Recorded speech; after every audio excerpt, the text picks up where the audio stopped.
Hour 72. Operation Epic Fury. What the networks are not telling you. While mainstream networks broadcast Pentagon-approved footage of precision airstrikes and degraded capabilities, the raw data coming out of the theater tells a completely different story. It is a trap, financial, biological, and strategic, and we are walking directly into it.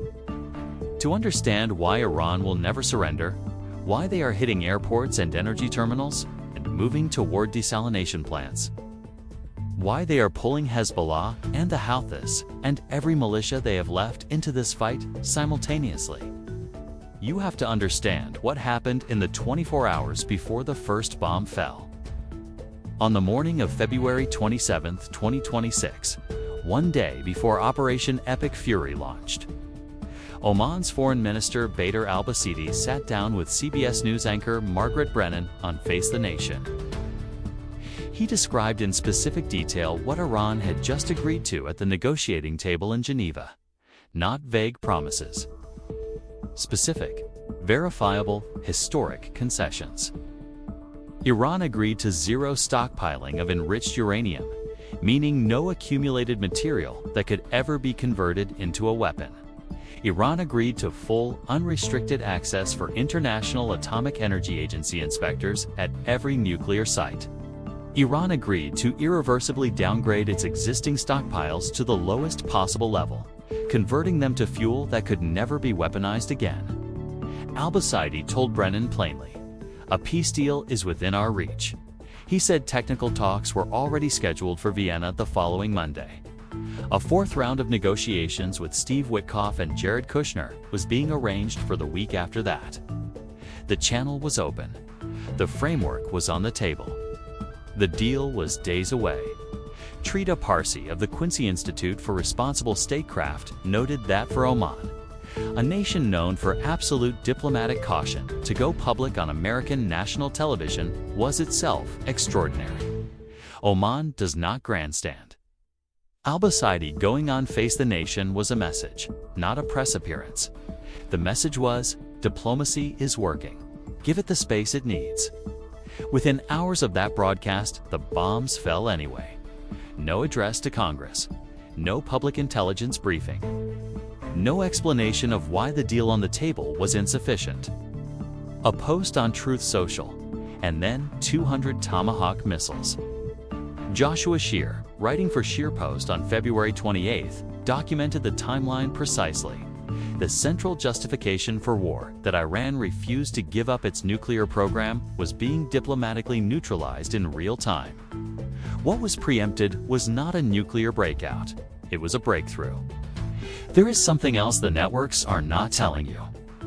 According to Wikipedia's documented timeline of the 2025 to 2026 Iran-United States negotiations, while American diplomats were sitting across from Iranian diplomats in Geneva, the USS Gerald R. Ford carrier group was already sailing toward the Iranian coast. The military buildup was happening simultaneously with the peace talks. Iran knew it. Their foreign minister Abbas Araghchi said publicly that even if Khamenei was killed, the government would not fall. They can eliminate me, eliminate anyone. If they hit us, 100 more like us will come up to run the country. Iran's President Pezeshkian said the same thing the same week. They said it because they already knew what was coming. The United States sat at the negotiating table, accepted Iran's most significant nuclear concessions in history, watched Iran agree to zero stockpiling and full IAEA verification, and then killed their supreme leader and launched the largest air campaign in the Middle East in a generation. That is the context for everything happening right now. That is why Iran is not seeking a ceasefire. That is why they are targeting the infrastructure that keeps the entire Gulf region alive. That is why they pulled every proxy they have left into this fight at the same moment. A regime that was willing to make a deal watched the other side launch a war anyway, and lost its supreme leader in the opening hours is not a regime that believes surrender leads anywhere but to a grave. They have nothing left to negotiate with and nothing left to lose. What comes next from Iran will not be de-escalation. It will be everything they have left. One man saw all of this coming in 2024. Before a single bomb fell, before Trump was even elected to his second term, a Beijing-based Chinese-Canadian historian named Zhang Xueqin sat down in front of a camera on May 29, 2024, and mapped out exactly what you are watching right now. Zhang Xueqin is not a cable news pundit.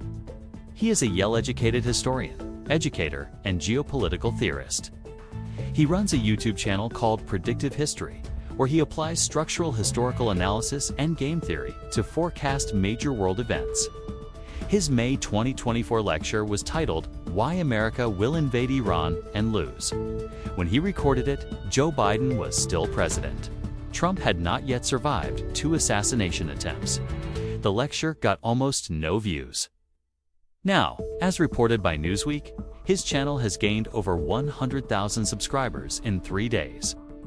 As reality catches up to everything he said. In that lecture, Zhang made 3 specific predictions. He predicted Trump would win the 2024 election. He predicted the United States would go to war with Iran. And he predicted the United States would lose that war, and that losing it would permanently change the global order. What Zhang understood that almost no analyst was willing to say out loud is that Iran is not fighting to survive this war. Iran is fighting to use this war. According to Zhang's game theory breakdown, documented across multiple analyses now cited by Newsweek, Grunge, and the Online Citizen, Iran sees the conflict as a calculated opportunity to unify its fractured population under a nationalist banner, to expel American influence from the region permanently, and to bleed the United States financially and militarily, until Washington has no choice but to leave. Iran does not need to win on the battlefield. Iran needs the United States to stay long enough that the cost of staying becomes politically and financially impossible. That is why they are willing to absorb the air campaign. That is why they activated every proxy simultaneously. That is why they are moving toward the desalination plants. Iran is not trying to defeat the US military. Iran is trying to trap it.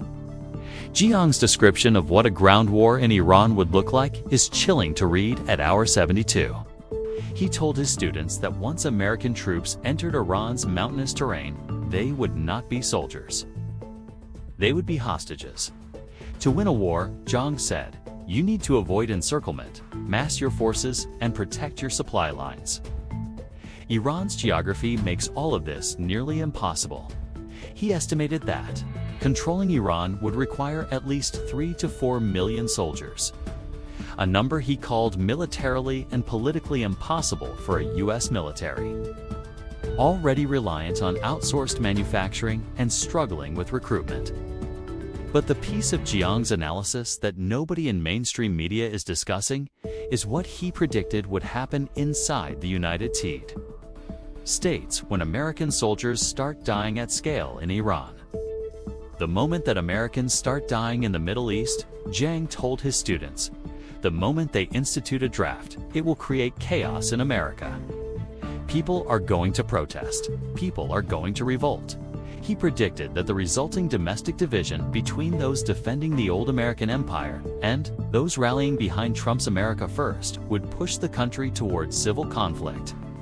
And he predicted that Trump, facing an unwinnable foreign war and domestic chaos simultaneously, would use both as justification to consolidate power and pursue a third term. A failed war, in Zhang's analysis, does not end Trump. It gives Trump exactly the emergency he needs to make himself permanent. Zhang recorded a follow-up video on June 22, 2025, the day after Trump launched the initial bombing campaign and reaffirmed every prediction. All 3 players, Trump, Israel, and Iran, want the US to invade, he said. Each for different reasons, each with a different endgame, but all 3 pulling in the same direction. That is the trap. And we are 72 hours into walking into it.